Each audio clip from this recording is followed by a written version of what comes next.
पर लगातार मंथन चल रहा है, लेकिन अभी तक ऐलान नहीं किया गया है। रविवार को कई घंटे के मंथन के बाद भी सब कमेटी की रिपोर्ट से एक बार फिर उम्मीदवारों की लिस्ट कांग्रेस अध्यक्ष मल्लिकार्जुन खड़गे और सोनिया गांधी ने होल्ड कर दी है। सब कमेटी की रिपोर्ट में 2 जिलों में 3 नए नाम जोड़े गए हैं।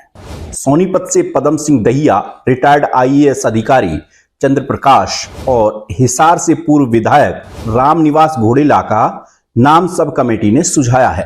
करनाल से एक बार फिर कुलदीप शर्मा का नाम आगे किया गया है। इससे पहले कुलदीप शर्मा के बेटे चाणक्य के नाम पर मंथन चल रहा था। हालांकि करनाल से ही वीरेंद्र राठौड़ भी रेस में बने हुए हैं। सबसे ज्यादा जिन सीटों पर पेच फंसा हुआ है उनमें गुरुग्राम और भिवानी लोकसभा सीट है।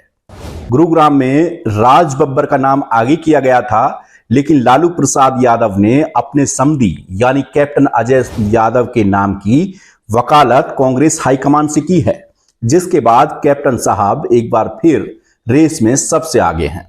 भिवानी महेंद्रगढ़ सीट की बात करें तो भिवानी महेंद्रगढ़ सीट पर श्रुति चौधरी का टिकट कट सकता है।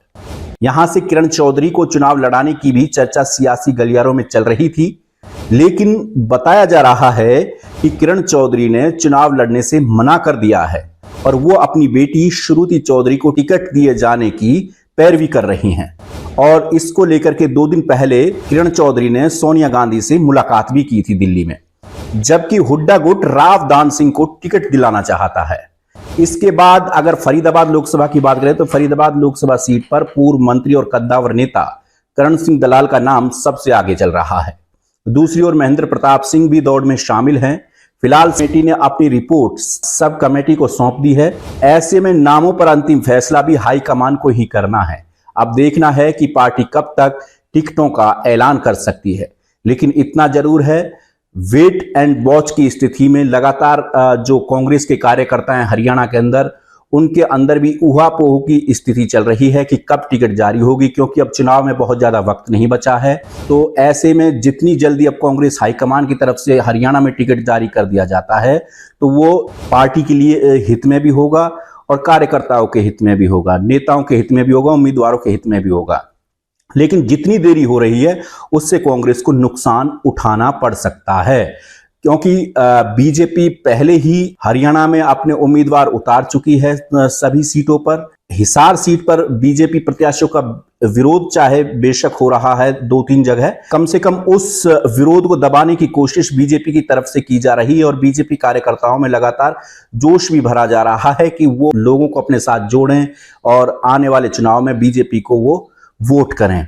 लेकिन अभी जिस तरह की स्थिति है, जो विरोध की स्थिति थी, तो वो हरियाणा में जो बनी है, कांग्रेस कहीं ना कहीं इसमें पिछड़ती जा रही है। अगर टिकट का जल्द ऐलान नहीं होता है तो इसमें कांग्रेस को नुकसान चुनाव के दौरान जब नतीजे आएंगे तो उसमें उठाना पड़ सकता है। सबसे बड़ी बात यही है कि जो कैंडिडेट जिनके नाम चल रहे हैं कि वो लोकसभा चुनाव लड़ सकते हैं या रेस में बने हुए हैं, उनके अंदर ही ऊहापोह की स्थिति बनी हुई है कि कहीं ऐसा ना हो कि हम फील्ड में घूमें, मेहनत करें और बाद में हमारा टिकट कट जाए। कई तरह की अफवाहें भी लगातार क्षेत्र में फैल रही हैं। सोशल मीडिया पर लगातार अफवाहें फैल रही हैं कि हिसार से बृजेंद्र सिंह का टिकट कट गया है, जबकि ऐसा नहीं है। अभी तक हाईकमान ने किसी भी नाम पर कोई मोहर नहीं लगाई है। यहां तक कि हाईकमान ने रोहतक सीट पर भी अभी पूरी तरह से मोहर नहीं लगाई है। यहां भी चर्चा चल रही है कि आशा हुड्डा को लोकसभा चुनाव लड़ाया जा सकता है, क्योंकि जो दीपेंद्र हुड्डा हैं वो ऑलरेडी राज्यसभा सांसद हैं।